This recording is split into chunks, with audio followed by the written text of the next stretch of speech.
ሁል ጊዜ በጌታ ደስ ይበላችሁ። ጳውሎስ ደጋግሞ ይነግራቸዋል። ደስ ይበላችሁ፣ ደስ ይበላችሁ፣ ደስ ይበላችሁ። የደስታቸው ምንጭ ደግሞ ጌታ ነው። ባይዘዌ የደስታ ምንጭ የሆኑ ነገሮች ብዙ ነገሮች አሉ። ነገር ግን ሐዋርያው ደስታችንን ክርስቶስ ላይ እንድናደርግ ይፈልጋል። ሐሴት ማድረግ ከፈለግን መለወጥ ከፈለግን ጌታ ላይ እንድናደርግ ይፈልጋል።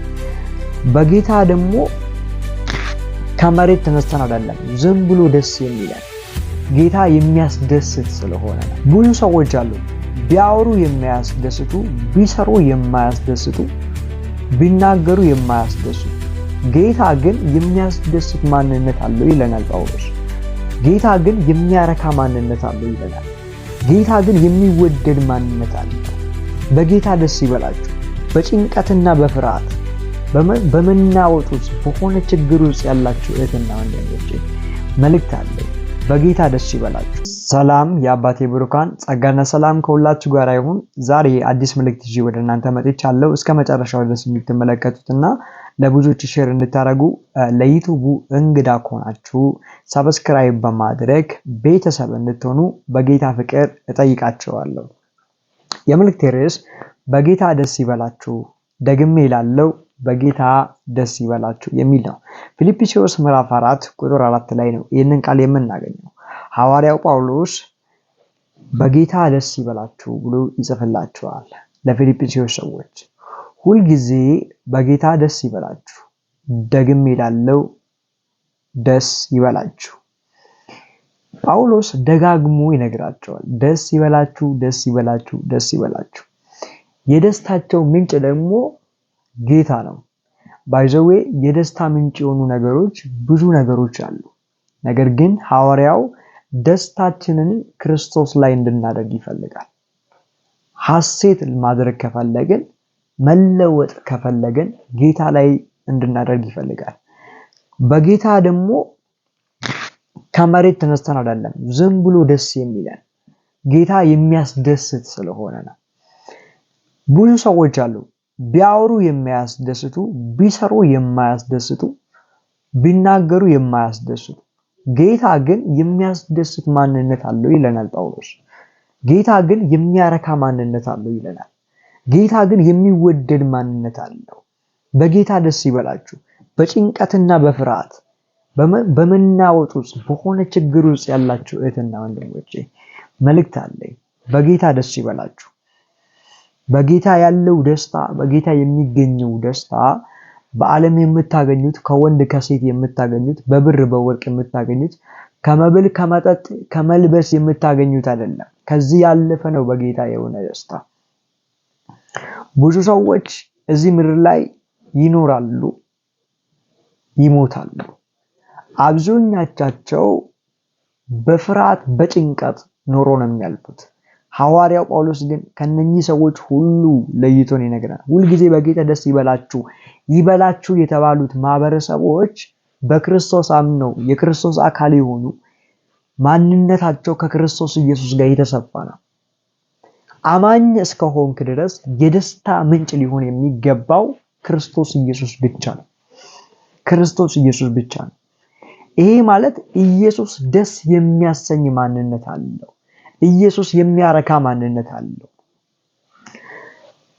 5 ላይ ደግሞ ፊልጵስዩስ 4:5 ላይ ገርነታችሁ ለሰው ሁሉ ይታወቅ ይላል። ገርነታችሁ ለሰው ሁሉ ይታወቅ። በጌታ ደስ ታላልን ደስ ገርነታችሁ ስለማይታወቅ ማለት ነው። ጌታ ቅርብ ነው። በነገር ሁሉ በጸሎትና በምልጃ ከምስጋና ጋራ በእግዚአብሔር ዘንድ ልመናችሁን አስታውቁ እንጂ በአንዳች አትጨነቁ።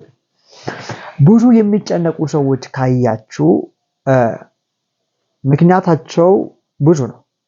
ግን የአብዛኛቸው ምክንያት ሰው አጠገቤ የለም ነገ ምን ሆናለሁ ነው።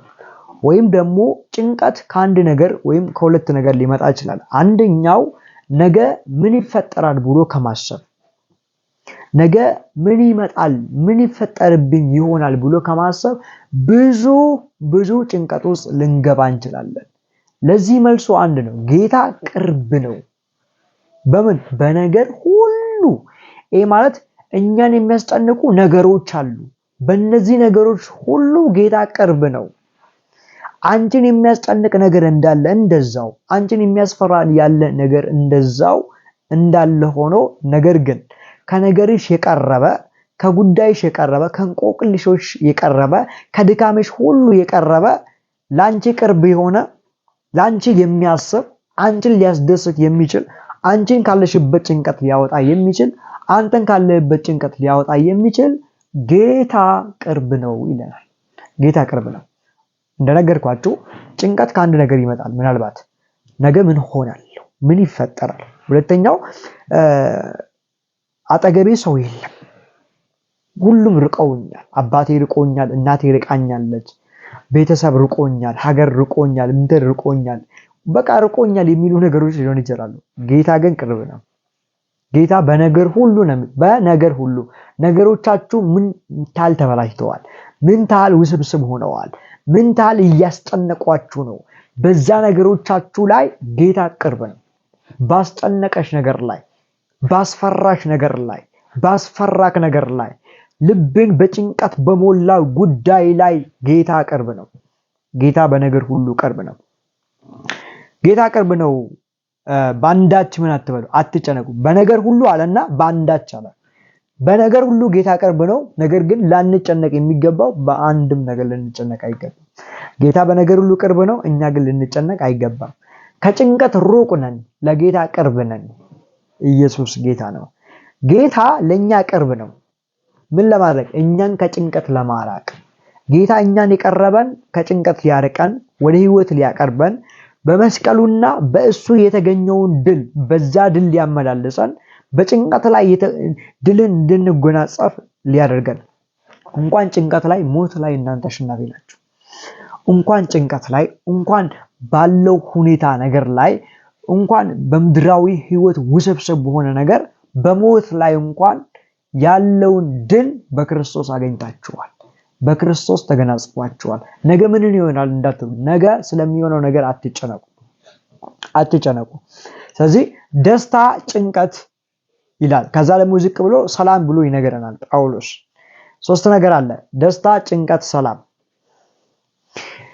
ደስታ የሚገኘው አለ በክርስቶስ ነው። ጭንቀት የሚመጣው ደግሞ ክርስቶስን ካለማየት፣ በክርስቶስ ካለመደሰት፣ ለክርስቶስ ህይወትን ካለመስጠት ነው። ብዙ ሰዎች የሚጨነቁት ለአምላካቸው ለእግዚአብሔር የቀረበ ማንነት፣ ለክርስቶስ የተሰጠ ህይወት ስላሌላቸው ነው። ክርስቶስ ኢየሱስ በህይወታችሁ የተሰጠ ማንነትና የቀረበ ማንነት ሲኖረው ለውጡ በዛ ነገር ይገኛል ማለት ነው። ጸጋ ከእናንተ ጋር ይሁን። ፊልጵስዩስ ምዕራፍ 4 ቁጥር 7 ላይ ደግሞ አእምሮን ሁሉ የሚያልፍ የእግዚአብሔር ሰላም ልባችሁን ሐሳባችሁን በክርስቶስ ኢየሱስ ይጠብቃል። ሰላም መቼ ነው የሚወሰደው? ደስታ የሚመጣው በጌታ ነው። ጭንቀት ደግሞ የሚመጣው ከጌታ በመራቅ ነው። ሰላም ደግሞ የሚመጣው እግዚአብሔር አእምሮአችንን በክርስቶስ ኢየሱስ ይጠብቅ ነው። ሰላም መቼ ይወሰዳል? ሰላምስ መቼ ነው የሚጠፋው ብላችሁ ስትጠይቁ አንድ ነገር ነው። በሆኑ ሰዎችና በሆኑ ሰዎች መካከል ጠብ ከተፈጠረ ሰላም አይኖርም። አሁን እኛ ከእግዚአብሔር ጋር ሰላም ነን። ምድር ላይ ካለው ነገር ጋር ሰላም ነን። ጥላችን ከስጋ ለባሽ ጋር ሳይሆን በአየሩ ላይ ካሉት ከክፋት መናፍስት ሰራዊት ጋር ነው። ብዙ ጊዜ የሰላም ማጣት ምክንያት የሚሆነው አንድ ነገር ነው። ጥበቃ የለኝም የምትል ነፍስ ሰላም የላትም። የሚጠብቀኝ የለም፣ ሰላሜን የሚያረጋግጥ የለም የሚሉ ኖ ሰላማችሁን የሚያረጋግጥ ስጋ ለባሽ ሳይሆን እግዚአብሔር በክርስቶስ ኢየሱስ ለእናንተ በሚሰጠው እረፍት፣ ለእናንተ በሚሰጠው ጥበቃ ነው። ይሄ ሰላማችን የሚጠበቀው በአይምሮ ነው።